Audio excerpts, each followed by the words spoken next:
Hello guys, welcome mo pala sa aking channel, Kiko Mekaniko. So isang maganda at pinagpalang araw po sa atin lahat guys. Shout out po pala guys sa lahat na po na nakapag-subscribe ng aking channel at maraming salamat po sa inyo lahat. At sana po ay lahat kayo nasa mabuting kalagayan. Sa mga hindi po guys nakakapag-subscribe ng aking channel, please subscribe my channel, Kiko Mekaniko, at pakipindot nyo na rin po yung notification bell na all para lagi po kayong updated sa mga ina-upload ko na videos tungkol sa paggagawa ng iba't ibang trouble ng iba't ibang klase ng sakyan. So sa ngayon guys, may panibago na pa akong i-share sa inyo dito tungkol dito sa ginagawa ko na Nissan Navara 2016 model. So gasoline engine po ito guys. Straight 4 gasoline engine.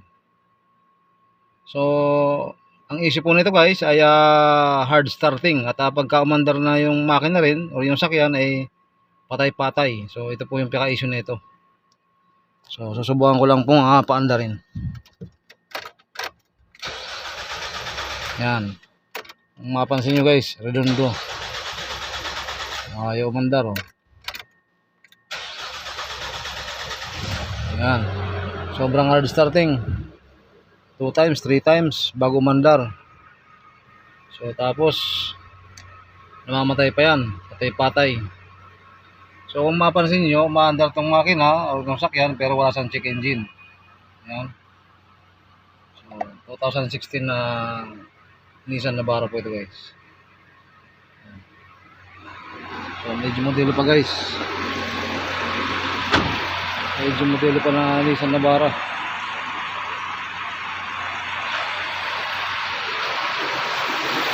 Sabi siya ipaandar.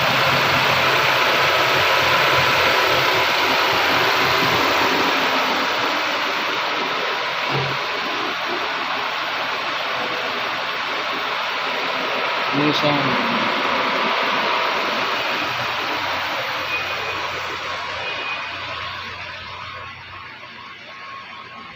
2016 model na Nissan Navara. So yun guys, so po na nabanggit ko, ang pinaka-issue nga po nito ay hard starting, at minsan namatay pa yung makina pagka umaandar, or pag nanakbo yung sakyan ay namamatay daw po bigla. So ito po ang pinaka-issue nito guys.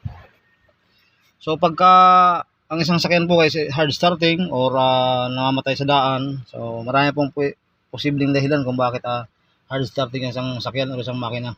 So posibleng medyo mahina na ang fuel pump, posibleng madumi ang filter ng fuel pump, or may problem sa spark plug, o kaya may problema sa electrical circuit or mga sensors, or posibleng ECU mismo. So ngayon guys, ang ginawa ko po, chinek ko po lang itong sakyan na ito ng scanner.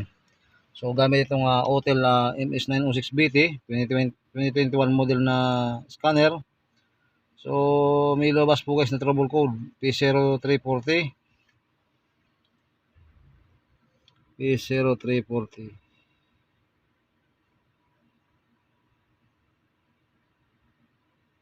CMP Sensor Circuit Bank 1. Medyo pasmado kamay guys. Yan, hindi mo klaro. Yan. P0340 CMP Sensor Circuit Bank 1. So pagka ganito po guys may trouble code naman, so dyan muna ako magpo-focus.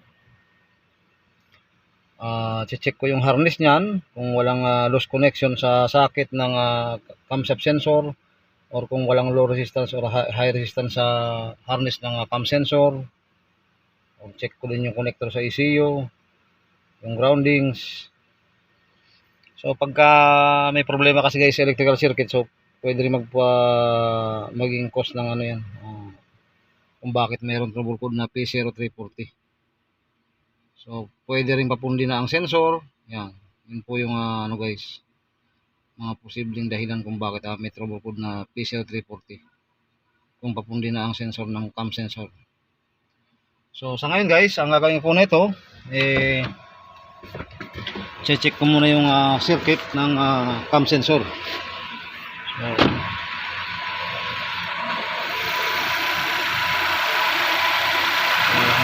sensor niya.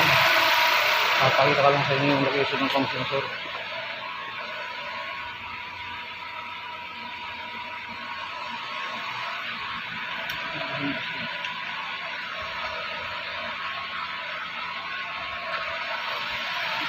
So, yung cam sensor niya guys, ang dulo. Yun. Concept sensor niya.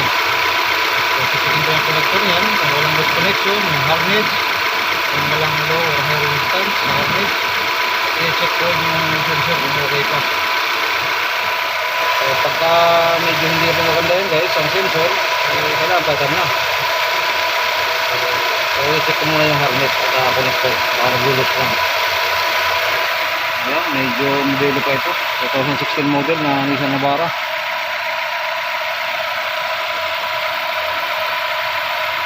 So, sana may lost connections lang. So yun guys, ngayon po hanggang dito lang muna yung video at i-update ko na lang po kayo guys tungkol dito sa ginagawa ko na Nissan Navara na ito na may issue na hard starting at minsan patay-patay pa habang nanakbo yung sakyan. So mayroong trouble na P0340 CMP sensor circuit. So posibleng sa harness or sa connectors or sa ECU or sensor mismo. So i-update ko lang po kayo guys tungkol sa ginagawa ko nito. Pakiabangan nyo lang po guys yung update ko nito para may-share ko din po sa inyo kung ano yung makikita ko yung trouble nito. So ayun po, hanggang dito na mga video at may gagawin po guys. Maraming salamat po. God bless.